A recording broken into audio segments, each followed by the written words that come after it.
Welcome, बहुत बहुत स्वागत है आपका सरकारी सिलेबस यूट्यूब चैनल पर। और हम बात करने वाले हैं, अगर आप भारत सरकार में ग्रुप ए की नौकरी पाना चाहते हो तो आपके लिए बम्पर भर्ती आ रखी। भारत के रहने वाले, किसी भी कोने में रहने वाले हो, आप इसमें आवेदन भर सकते हो। ठीक है, लड़का हो या लड़की, दोनों ही इसमें आवेदन भर सकते हैं। और ये वैकेंसी निकाली गई है यूनियन पब्लिक सर्विस कमीशन, जिसे आप संघ लोक सेवा आयोग भी बोलते हो। आपकी जो इसमें भर्ती होगी वो असिस्टेंट कमांडेंट के पद से होने वाली है। असिस्टेंट कमांडेंट क्या होता है कि ये ग्रुप ए का अधिकारी होता है। ठीक, और ये किस में अधिकारी होता है असिस्टेंट कमांडेंट? जो हमारी पैरामिलिट्री फोर्सेज होती है, जैसे कि आईटीबीपी हो गई, बीएसएफ हो गई, एसएसबी हो गई। ठीक है, तो ये जो अर्धसैनिक बल हैं, इनमें अगर आप अधिकारी बनना चाहते हो तो आप असिस्टेंट कमांडेंट से इसमें भर्ती हो सकते हो। और आपकी भर्ती यूपीएससी ही निकालती है। ठीक है, तो आपका एग्जाम देखिए आईएएस और आईपीएस इनके जैसा टफ नहीं होगा। आपका उतना ज़्यादा आपको पढ़ना भी नहीं पड़ेगा, लेकिन इसमें जो है ना एक रिटन एग्जाम और इंटरव्यू के बेस पे आपकी भर्ती होती है। मेडिकल भी होता है, जाहिर सी बात है। आप जो है ना आईटीबीपी जैसे जो महत्वपूर्ण बल हैं उनको आप ज्वाइन करने वाले हो तो आपका मेडिकल भी रहेगा। मैं इन चीज़ों की चर्चा थोड़ा लास्ट में करूँगा, पहले और जो ज़रूरी चीज़ें उनके बारे में देख लेते हैं। लड़का और लड़की दोनों ही फॉर्म भर सकता है। ये वेबसाइट है www.upsconline.nic.in पर जाकर आप अपना आवेदन भर सकते हो। लास्ट डेट यहाँ से देखो बच्चों, यहाँ लास्ट डेट भी आपको दिख रही है कि आपके आवेदन अंतिम तिथि जो है, लास्ट डेट है वो 14/5 मतलब 14 मई। ठीक है, आपके पास में करीब करीब 1 महीने से थोड़ा सा कम समय है। आप इत्मीनान से अभी से अगर आप फॉर्म भरना चाहो तो आप भर सकते हो। ठीक है, ऑनलाइन जो है ना आपकी एप्लीकेशन आप यहाँ से देख सकते हो। ये मैंने आपको पहले ही बता दिया कि 14 मई तक ऑनलाइन आवेदन भर सकते हो। देखिए निगेटिव मार्किंग रहेगी। दो तरह के पेपर है, एक तो सब्जेक्टिव है, एक दूसरा ऑब्जेक्टिव है। तो जो ऑब्जेक्टिव वाला पेपर रहेगा उसमें नेगेटिव मार्किंग भी रहेगी। सब्जेक्टिव वाले में आपकी कोई नेगेटिव मार्किंग नहीं रहेगी। सब्जेक्टिव क्या होता है? जिसमें आपको उत्तर लिखना पड़ता है। जैसे कि कोई भी उत्तर है, जैसे कि भारत में कितने राज्य हैं उनकी राजधानी लिखो, तो आपको लिख लिख के बताना है। ठीक, उत्तर प्रदेश की राजधानी लखनऊ। तो ऐसे करके जो भी सब्जेक्टिव जिसमें आपको लिखना रहेगा उसमें नेगेटिव मार्किंग नहीं है।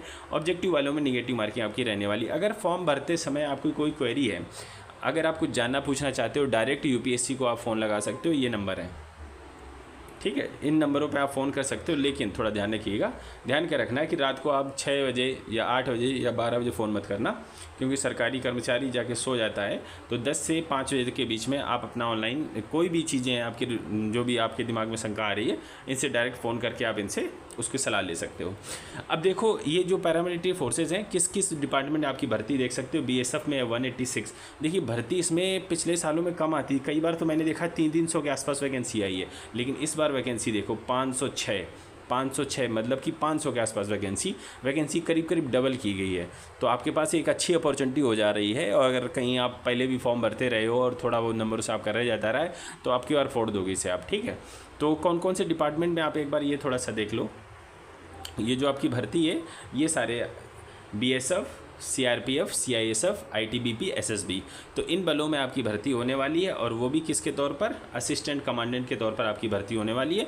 506 टोटल वैकेंसी। ठीक है, और इसमें 10% जो वैकेंसी है वो भूतपूर्व फौजियों के लिए रिजर्व होती है। 500 का 10% निकाल लो, 50 भर्ती, तो 50 वैकेंसी अगर आप भूतपूर्व फौजी हैं तो आप इसमें अप्लाई कर सकते हो। ठीक है, अब देखिए आपका जो एग्जामिनेशन सेंटर है वो अराउंड द इंडिया होंगे। आप यहाँ से देख सकते हो, ये सीरियल नंबर है और ये आपके सेंटर है, तो इंडिया के हर कोने में मिलेंगे।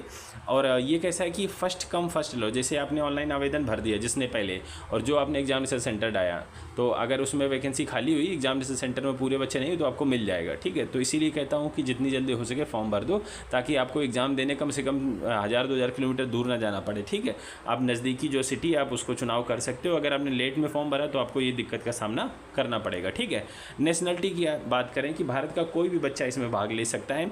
लेकिन इस भर्ती की एक खास बात ये भी है बच्चों की, पहले क्या होता है, नेपाल वाले भी इसमें फॉर्म भरते हैं, भूटान वाले भी भरते हैं, लेकिन इन्होंने सिर्फ इंडियन वाले लिखा है। ठीक, इसका मतलब आप यहाँ से देख सकते हो कि ये थोड़ा सा मैं आपको यहाँ बता देता हूँ। एम्प्लॉयमेंट ऑफ सच ए नेपाल भूटान वाले भी इसमें खैर अप्लाई कर पा रहे हैं, लेकिन कई भर्ती ऐसी अब आ गई हैं जिनमें सिर्फ इंडियन ही कर दिया है। इसके पहले क्या होती थी भर्तियों में, नेपाल भूटान ये सभी बच्चे फॉर्म भर सकते थे। ठीक है, तो अभी फ़िलहाल करंट के लिए नेपाल भूटान वाले में इसमें भाग ले पाएंगे। और बात करूं कि लड़के या लड़की कोई भी इसमें भाग ले सकता है, कोई दिक्कत की बात नहीं है। ट्रांसजेंडर इसमें फॉर्म नहीं भर सकते हैं। कई भर्ती ऐसी आती है जिसमें ट्रांसजेंडर भी फॉर्म भर सकते हैं, बट जो ये पुलिस फोर्स की नौकरियां इनमें अभी तक अलाउड नहीं है। ठीक है, तो अब देखेंगे एज लिमिट की बात करें तो मिनिमम 20 साल और अधिकतम आपकी उम्र 25 साल होनी चाहिए। और उम्र सीमा की गणना 1 अगस्त 2024 से की जाएगी। ठीक है, तो 20 से 25 साल तक का कोई भी लड़का लड़की भाग ले सकता है। एक चीज़ और आप यहाँ से देख सकते हैं, अगर आप SC हैं, शेड्यूल कास्ट हैं या शेड्यूल ट्राइब SC ST हैं तो आपको 5 साल की छूट मिलेगी, ठीक है। अगर आप OBC हैं तो आपको 3 साल की छूट मिलेगी, ठीक है। और 5 साल की छूट सिविलियन सेंट्रल गवर्नमेंट सर्वेंट को, अगर आप केंद्र सरकार में सिविलियन के तौर पर काम कर रहे हैं तो आपको 5 साल की छूट मिल जाएगी, ठीक है। तो आप यहाँ से समझिए 20 से 25 साल तक का कोई भी लड़का लड़की इसमें भाग ले सकता है और छूट भी मिलने वाली है, ठीक है। ये छूट जैसे कि अगर NDA वनडीए आप देते हो तो आपको ये सब छूटें नहीं मिलती हैं, ठीक है, क्योंकि ये आपकी पैरामिलिट्री की फोर्सेज है और ये जो है ना आपको देखा जाए तो होम मिनिस्ट्री के अंतर्गत आती है, इसलिए आपको ये छूट दी जाती है। एजुकेशन की बात करेंगे तो must hold a bachelor degree, ठीक है, बैचलर डिग्री आपके पास में होनी चाहिए। बट अगर आप अपीयरिंग हो और आपका रिजल्ट नहीं आया, in that case you can also apply, ठीक है। तो उसकी कोई अपीयरिंग वाले बच्चे जिसे मैं कहूँ कि अगर आपका रिजल्ट नहीं आया है, आप एग्ज़ाम वगैरह दे चुके हो, ठीक है, तो आप इसमें फॉर्म भर सकते हो, कोई दिक्कत की बात नहीं है, ठीक है। आप यहाँ से चेकआउट कर सकते हो। ये जो मैं आपको बता रहा हूँ कि अपीयरिंग वाले भाग ले सकते हैं कि नहीं ले सकते, तो आप ले सकते हो, ठीक है। तो अपीयरिंग वाले भाग ले सकते हैं, ये ज़रूरी चीज़ थी, इसके बारे में देख ली।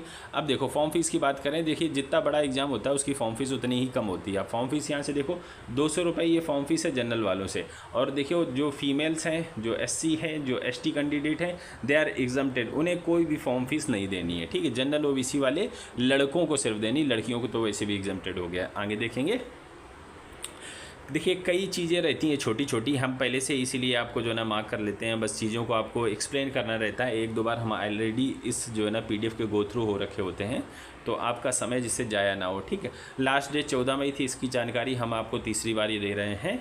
आगे देख लेते हैं जो ज़रूरी चीज़ें हैं। अब देखते हैं जो सबसे ज़रूरी चीज़ है कि आपका स्कीम ऑफ एग्जामिनेशन किस तरह से रहने वाला है। तो देखो सबसे पहले आपका क्या होगा, रिटन एग्ज़ाम। आपकी मेरिट लिस्ट जो बनेगी बच्चों, रिटन एग्ज़ाम भी काउंट होगा उसमें। तो रिटन एग्ज़ाम के 2 भाग हैं। तो सबसे पहले आप देख लो कब होने वाला है रिटन एग्जाम, आपको 4 अगस्त 2024 को होगा, ठीक है। और आपके 2 पेपर होंगे। पेपर 1 जो होगा वो सुबह पाली में होगा 10 से 12, और जो पेपर 2 होगा, आप यहाँ से देखो पेपर 2 आपका 2 से 5 के बीच में रहेगा, ठीक है। अब बात करेंगे हम पेपर 1 के बारे में। पेपर 1 में क्या है, जनरल एबिलिटी एंड इंटेलिजेंस पूछी जाएगी, 250 नंबर का आपका रहेगा, और ये मतलब ऑब्जेक्टिव टाइप का रहेगा। आपका एक प्रश्न होगा, 4 उत्तर होंगे, कोई एक सही होगा, ठीक है। आपका जो पेपर है वो हिंदी एवं अंग्रेजी दोनों भाषाओं में आपका पूछा जाएगा। तो ये बात समझ गए। अब देखते हैं पेपर 2 के बारे में। पेपर 2 क्या है, जनरल स्टडी वगैरह रहेगा। जनरल स्टडी ऐसे एंड कंप्रहेंशन 200 नंबर का आपका रहेगा। तो ऑब्जेक्टिव वाला 250 का था, और ये वाला जो है ना सब्जेक्टिव वाला 200 नंबर का है। तो ये भी पेपर आपका हिंदी एवं अंग्रेजी में रहेगा। आप जो है ना जिसमें लिखना आपको रहेगा, आप यहाँ से देखो, in this paper candidate will be allowed option for writing essay component in English or Hindi, but medium of essay writing and comprehension component in other communication language will be English। तो आप समझ सकते हैं कि जो आपको ऐसे इसमें लिखने को आएगा वो आप हिंदी या इंग्लिश किसी भाषाओं में 2 में से एक में लिख दो, लेकिन बाकी जो भी कंपोनेंट रहेगा कंप्रहेंशन से रिलेटेड उत्तर छाट के लिखने वाला, वो सब आपको इंग्लिश में लिखना है। तो आप ये मोटा मोटा समझो कि इंग्लिश में मोस्टली आपको लिखना रहेगा, ठीक है। बस आप ऐसे हिंदी या इंग्लिश किसी भाषा में लिख सकते हो। तो 200 नंबर का आपका ये पेपर होगा, और ये दोनों के नंबर आपके फाइनल मेरिट लिस्ट में काउंट करेंगे। इसका मतलब ये होगा कि आपको इन दोनों की अच्छी सी तैयारी करनी है, ठीक है। बात समझ गए। तो ये चीज़ इंपॉर्टेंट थी, इसके बारे में देख ली।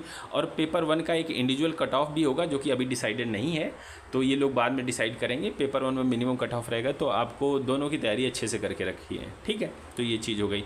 अब इसके बाद जब आपका पेपर हो जाएगा, इसके बाद आपका फिजिकल टेस्ट होगा। फिजिकल टेस्ट में क्या रहेगा, थोड़ा सा आपको मोटी मोटी जानकारी यहाँ से दे देते हैं। तो आप यहाँ से देखेंगे ये लड़कों के लिए है, ये लड़कियों के लिए है, ठीक है। इवेंट देख लो तो सबसे पहले 100 मीटर रेस रहेगी 16 सेकंड में लड़का और लड़की 18 सेकंड में। 800 मीटर की रेस रहेगी 3 मिनट 45 सेकंड में लड़कों, और लड़कियों के लिए 4 मिनट 45 सेकंड में। लॉन्ग जंप 3.5 मीटर की 3 चांस मिलेंगे, लड़कियों को 3 मीटर के 3 चांस मिलेंगे। शॉर्ट पुट रहेगा 7.26 kg का, 4.5 मीटर तक आपको फेंकना रहेगा, और लड़कियों के लिए ये चीज़ एप्लीकेबल नहीं है। तो ये आपकी जो है ना फिजिकल का टेस्ट हो गया, और बहुत ज़्यादा आपको जो है ज़रूरत नहीं है, ये ट्रेनिंग में आपको दुरुस्त कर देंगे एकदम, जो है आपकी ट्रेनिंग परफेक्ट हो जाएगी, आप खूब दौड़ने भागने लगोगे। अभी फ़िलहाल इतनी ही आपका फिजिकल मांगा गया, कुछ खास नहीं है जिसमें, ठीक है। एक जनरल बच्चा है तो आप उसे भी बिना तैयारी किए इतना फिजिकल तो निकाल ही सकते हो। अब इसके बाद अगर आपका फिजिकल में आप क्लियर हो जाते हो, मेडिकल में क्लियर हो जाते हो, तो आपका इंटरव्यू होगा। इंटरव्यू आपका 150 नंबर का होगा। तो आपका रिटन एग्जाम प्लस इंटरव्यू दोनों के नंबर जोड़ के आपकी मेरिट लिस्ट बनेगी। आप यहाँ से चेकआउट कर सकते हो final selection oblique merit list. तो आप यहाँ से देखो तो in the written examination and interview दोनों के नंबर जोड़ के आपकी मेरिट लिस्ट बन जाएगी। अब देखो डिटेल सिलेबस। डिटेल सिलेबस सबसे पहले आप यहाँ से देख सकते हो पेपर 1 का। ये है आपका पेपर 1 का। अब यहीं से आप इसका देखो स्क्रीनशॉट ले लो, हम पढ़ के पूरा नहीं बताएंगे ताकि आपका भी समय जाया ना हो और हमारा भी जाया ना हो। अब पेपर 2 का, अभी जो आपके स्क्रीन के सामने दिख रहा है ये पेपर 2 का general study essay and compressions का है। 2 पार्ट में है, आप यहाँ से देख सकते हो। जो पहला पार्ट वो 80 नंबर का है जिसमें आपको एसे लिखना रहेगा, और दूसरा पार्ट जो है ना कंप्रेशंस का है वो आपके 120 नंबर का रहेगा। इन दोनों के नंबर आपके जुड़ेंगे तो आप अच्छे से इसकी तैयारी कर सकते हो। ठीक है, तो सिलेबस भी हो गया और माइनस मार्किंग वगैरह भी हमने बता दी, तो हमने चीज़ों को बहुत अच्छे ढंग से डिस्कस कर लिया है। In the case if you want to ask any other question just comment the video. हम मिलते हैं अगले वीडियो में, तब तक के लिए वंदे मातरम।